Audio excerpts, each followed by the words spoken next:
Good evening, everyone. The time is now 7:01 p.m. I'm Tori Silas, Board Chair, and I will call our election night meeting of the Cobb County Board of Elections and Registration to order at 7:01.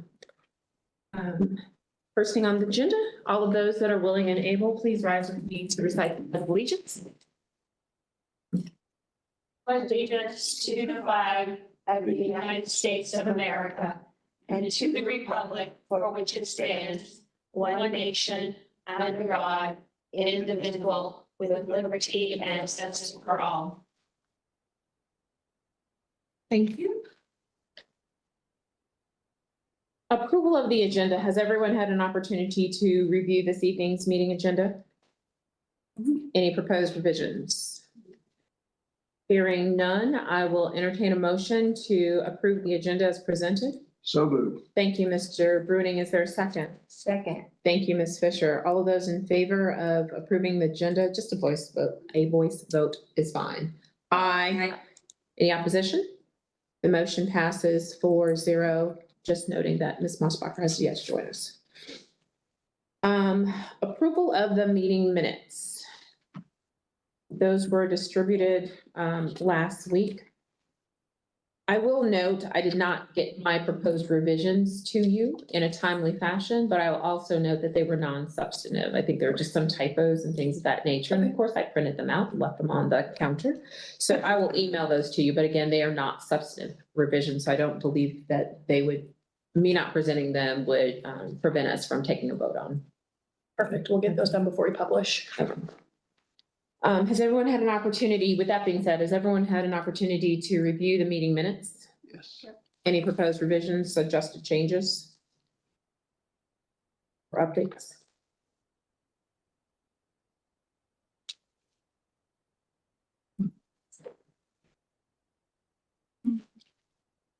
If there are no proposed revisions to the meeting minutes, I will entertain a motion to approve them as presented.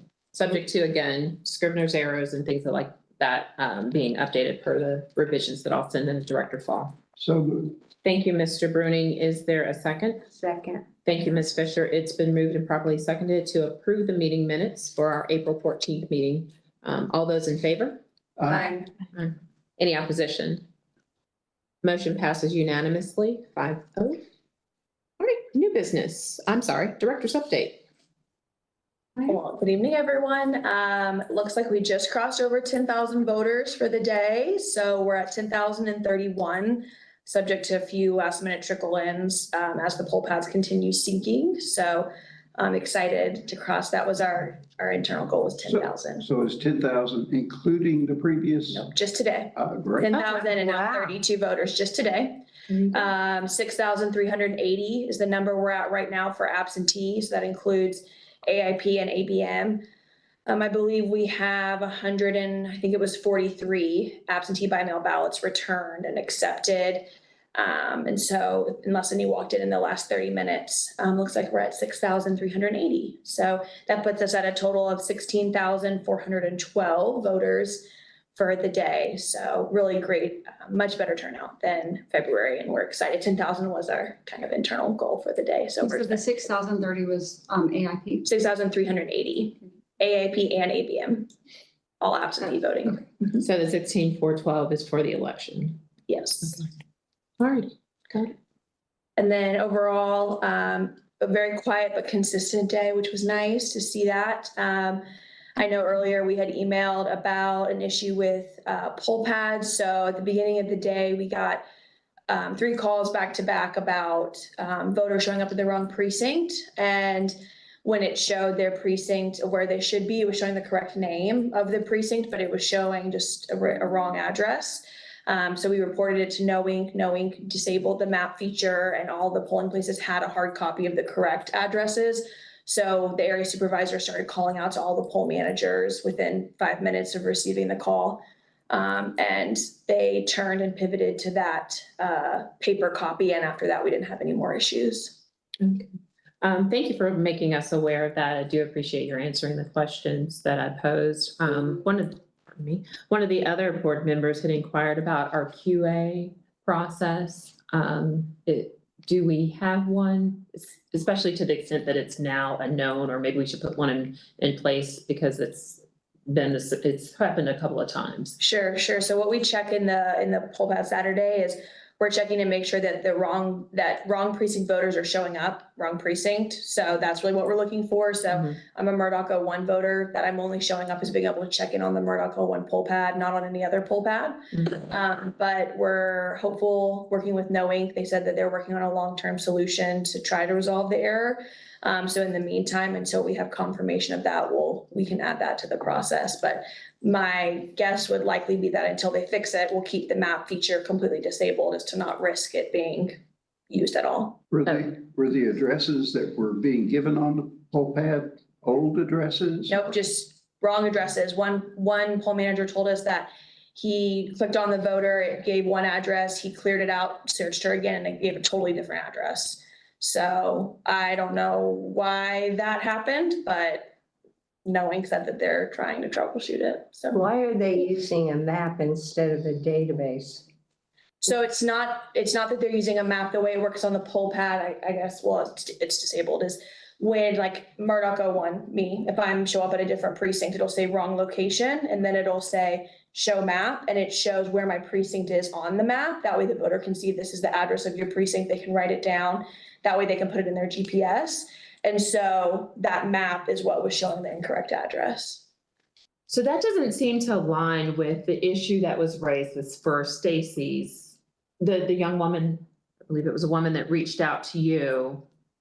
The poll worker, I'm reading verbatim, the poll worker looked her up on the polling pad, which said she should go to Clark Community Center. Right, it was giving the wrong ad. That was the address, I guess, it was giving her when she was supposed to be at an elementary school. Oh, So the precinct name was correct, which was whatever, I don't know what it was. So like when I was checking voters, if they were a Vinings 04 voter, it said Vinings 04, the address was just incorrect. yeah.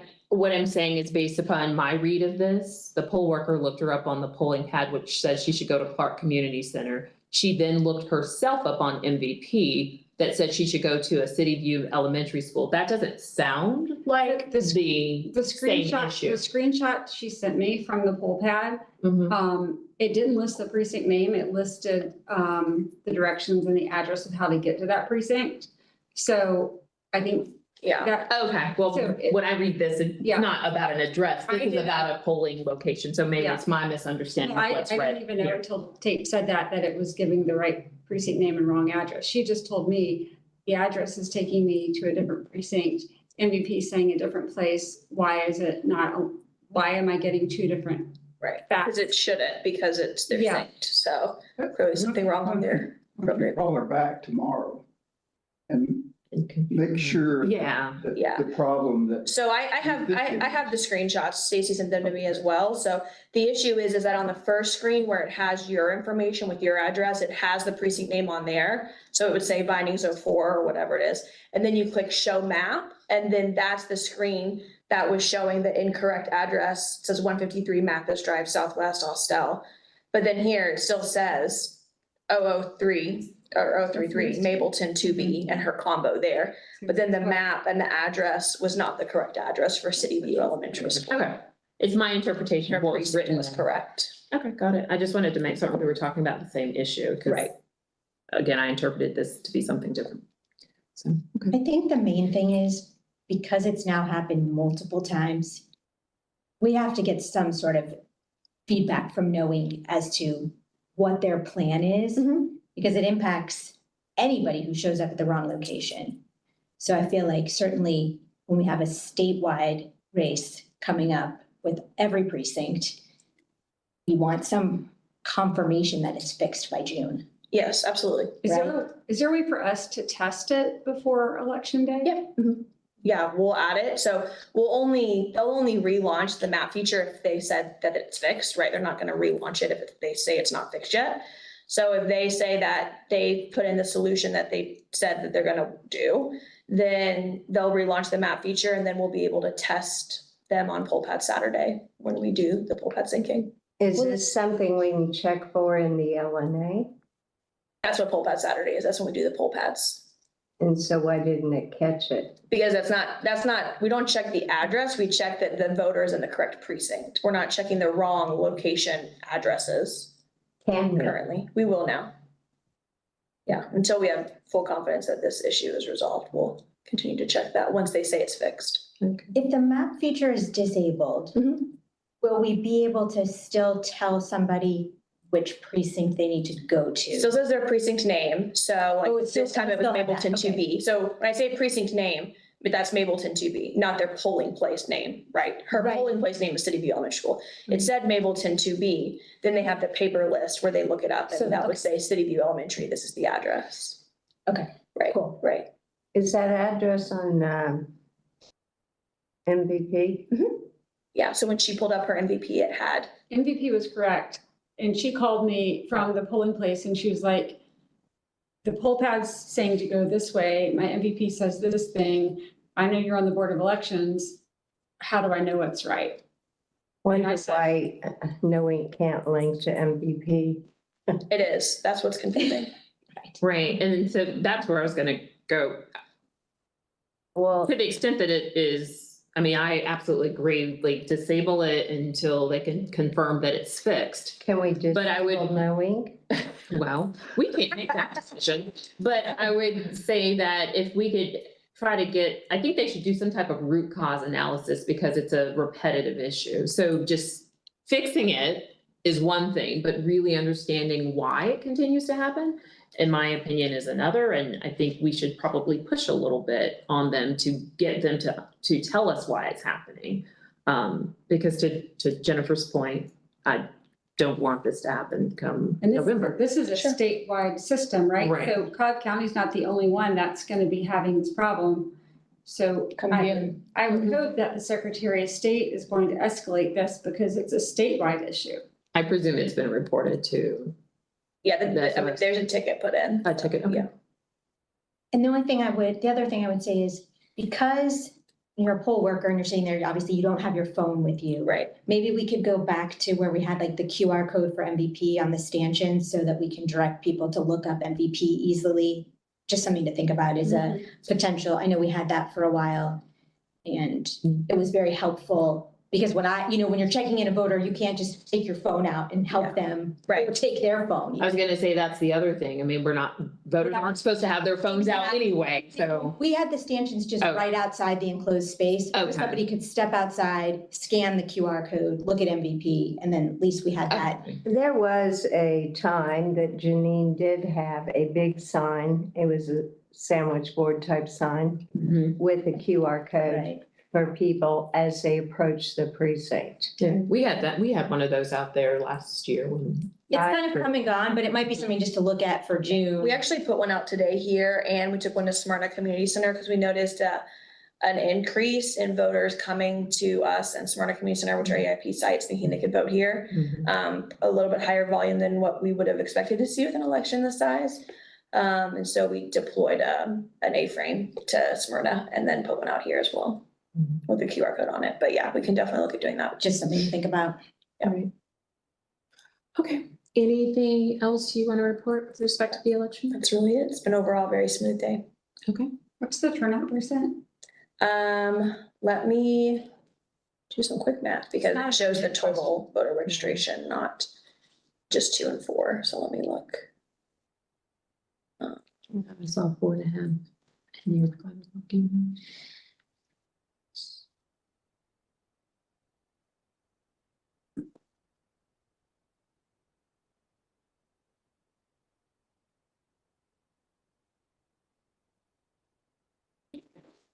Um, 6.84%.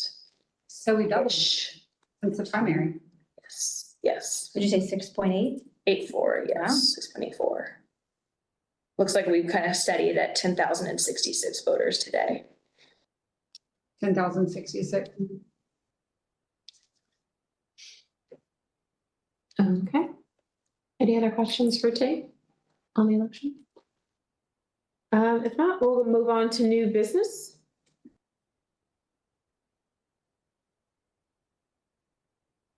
Sure, so I sent polling place changes last week, some proposals to y'all.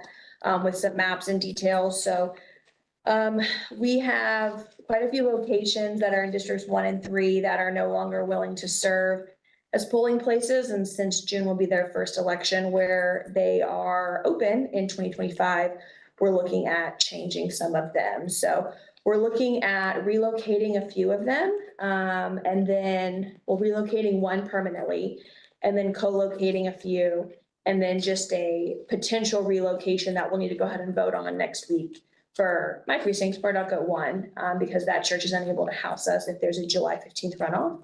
So a temporary relocation just for that one location in the event of a runoff, but the rest will be co-locations. So we're looking at co-locating these precincts because we're working on a larger consolidation project. So up until last year, I believe, or the year before, precincts had to be a certain size because they had to have one ballot marking device per 250 registered voters. So that really limited how many voters we could have in a precinct because if the space could only fit so many BMDs, we could only have that many voters. So that law was repealed, that part of the law. And so because of that, we no longer have those restrictions. That's because voters really vote more early in our large elections where we used to have to worry about lines on election day. Now those people are voting early. So, and that's what we saw in November as well. We didn't have any lines or any wait times on election day at any precincts.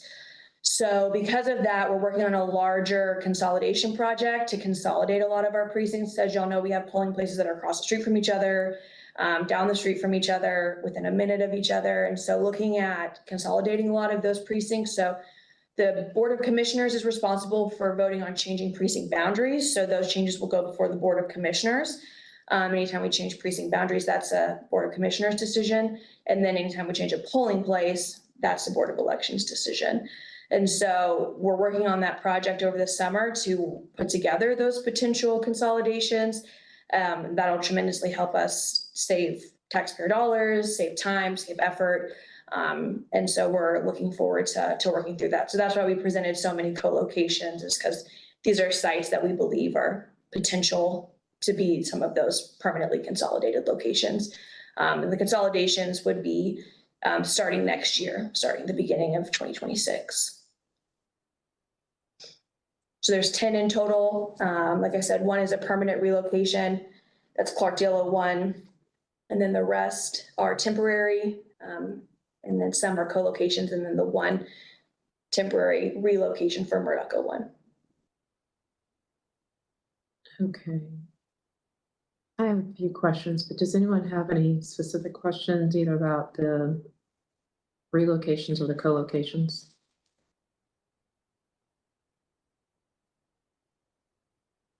So the time, what are we anticipating the timing of the consolidation to be? I know you said you'd be working on it over the course of the summer, such that obviously then you have to present the new precinct boundaries to the Board of Commissioners. My goal is to present that in August. So we would work over the summer to finalize that plan and then present the consolidation plan to change the precinct boundaries in August or potentially early September, the first September meeting. Okay. And then the information that you shared with us, the temporary changes would be other than Murdoch 1, because that's temporary, but it's a temporary with a shorter period of time. But it looks like the majority of them would be effective. The changes that we vote on today would be effective through 12/31/2025. We're voting on them next week, but yes. Well, the ones we're considering today. Yes. So they'll change. So North Cobb 1, East Side 02, Kennesaw 4A, Bellsbury 02, Willie 01, and Kemp 02, Clarkdale 02. Those all start with the June election. So they'll start then. But then Mars Hill 01, that won't start till after the June election. So that precinct agreed to stay on for the June election, and then they're gonna stop serving as a polling place after June. So Mars Hill 01 would be effective with the July election, and then all of them, temporary ones would, except for Murdoch 01, would run us through the end of the year. Mm-hmm. And in your in the team's work on the consolidations, I know there've been other conversations about getting out of schools. Mhm. So, for example, Mars Hill is noted as, well, when you were setting this up, it was, some of these locations could be co-located. Because we know that we have the ability to consolidate. Would we be considering these co-locations as permanent post 12/31/2025? Potentially, I know Durham Middle School, I believe, is one of the middle schools we're gonna stay in. Okay, So that's potential. And then the Dodgen Middle School is just for that July 15th runoff. That's the only other school. Oh, and Loving Good. Loving Good we're getting out of. So Okay. those will be relocated. So then both of those locations would be moved out of, and we would anticipate doing that generally when? When that would start, or? Yes, It would start next year. okay. Yeah, all of these will be the polling location through the end of the year. No, I understand that. I was just trying to understand. I mean, because they very well could go beyond the end of the year, correct? If it's a part of your consolidation plan. Potentially, some of them, yes. Okay. Yeah. Okay, those are the questions I had. Does anyone else have questions? But the only comment I would make is remembering the ADA Mhm. issue and making sure those new consolidated locations are permanent, are in good shape for ADA. so We Absolutely, don't have to make more changes. absolutely. And I think when you're presenting, when we're looking at all this from a data perspective, I feel like it's really good to understand what the plan is for, number of active registered voters that are in the current precinct, what we're co-locating to, so total active registered voters that'll be served, and what you're looking at for equipment allocation. I think that'll sort of help us to make educated and informed decisions that serve the voters to make sure. Sure. I mean, I'm sure you're looking at all that, but I think it's Yeah. good for our own Sure. And edges to see that. in the spreadsheet I provided, I included all the voter registration information. So I also included a comparable turnout. So I compared to the 2021 municipal and East Bluffs election, because that's the most similar, because it was a countywide special, well, also a municipal.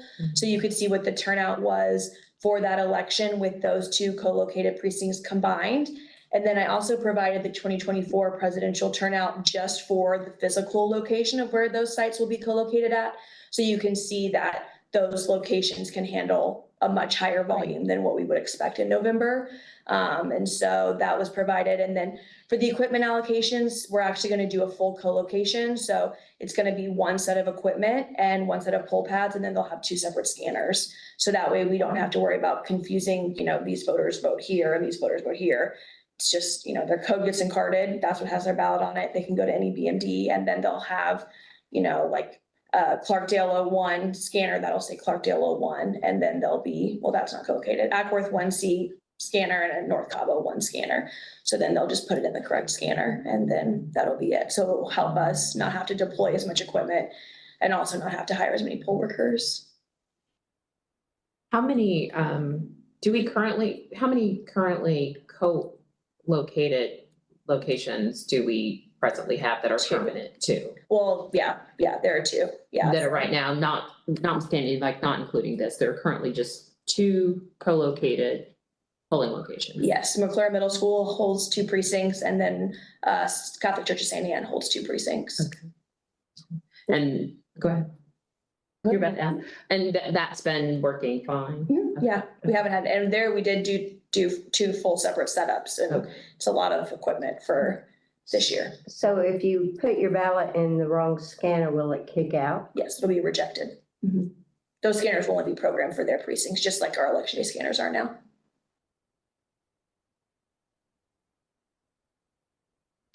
Are we intending to, as part of the August realignment, to actually compress or combine precincts? Yes, Okay, yes. so- I'm hoping to get down between 130 to 140 precincts. So then there won't be an issue of people putting the ballots into the wrong Correct, scanners. correct. Right. That's Because then it would just the way it become, ought to be. it would just become one Okay. precinct. Yeah, so I can't guarantee that these will be those, because we're still working, there's a lot of considerations in place. And it's become really difficult. I know we've had a lot of locations express that they no longer want to serve just recently because we had 3 elections in the first 4 months of this year and they're about to have 2 more. And it's been a burden on a lot of our smaller churches. And it's been unfortunate to have those conversations with them, but I completely understand. So I can't guarantee that these will be ones that we end up consolidating, but there are ones that we're looking at doing because they are so close together. Are any of those precincts split precincts? I'm sure split in what district, in what way? Because almost all precincts have more than one ballot combo.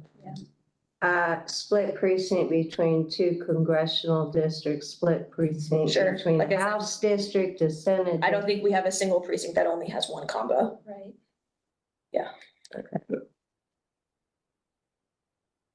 What that says to me is I would set our goal at 100. Some significant reduction, because that's how we're going to get efficiency and put them in locations that are large enough and that are reliable enough that we won't have to move them again. I would love that. I would love to get Yeah. 100. That would save us a ton of money. I think the biggest thing is we're gonna target our county facilities first and seeing what we can do and what their capacities are. But that's a big conversation because if we start a conversation with Parks and Rec saying, you know, on these days, can we get the gym instead of the multi-purpose room? Then we can do that type of a consolidation. But in a year like this, giving us the gym for that many days is a tough conversation to have. So just depends. And I think what's been difficult is just the lack of consistency in how many elections we have per year. You know, most counties have only had 1 election so far, if that. And we've had the 3rd. So I think Cobb will also win most elections in a year, as we did 2 years ago. So looking forward to that award from the Secretary of State. So, I wish we controlled that. yeah, Yes, I wish we could. me too. I'd love for my people to get a break. So here we are. So, okay, those are the only questions I had. I would imagine as you continue the work on the consolidation, there'll be other questions that arise, again, recognizing that the board of commissioners votes on the precinct boundaries. But I think maybe keeping this board kind of advised of the absolutely. process, just to manage expectations. Absolutely. I'll probably use a similar spreadsheet to the one I shared. If you feel like that's the information that you're looking for, I can definitely work on those same parameters. Yeah, for me, this is extremely helpful, given the you know, really trying to understand the kind of the practical implications of it, the impact on the voter. Recognizing that this is not anything that we're voting on this evening, does anyone have any questions about this? Nope, okay. Moving on to the next item on the agenda, board member comments. None? Mr. White, do you have any reason for us to move into executive session? Not tonight. There's nothing significant since the last update. Okay. All right, I think we've reached the point in the agenda where I will entertain a motion to recess until election results are complete. So moved. Thank you, Mr. Bruni. Is there a second? Second. Thank you, Ms. Fisher. It's been moved and properly seconded that we recess our meeting until election results are complete. All of those in favor? Aye. Aye. Any opposition? Nope. That motion passes unanimously. We are in recess as of 7:29 p.m.